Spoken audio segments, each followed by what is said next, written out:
You ask Tiger to solve. This deals with linear equations with one unknown. The final result is x equals 8/5.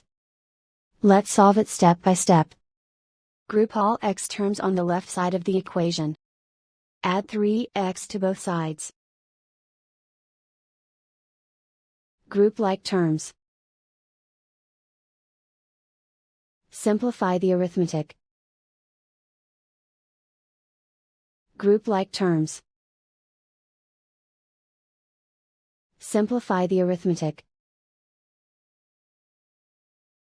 Group all constants on the right side of the equation. Add 1 to both sides. Simplify the arithmetic.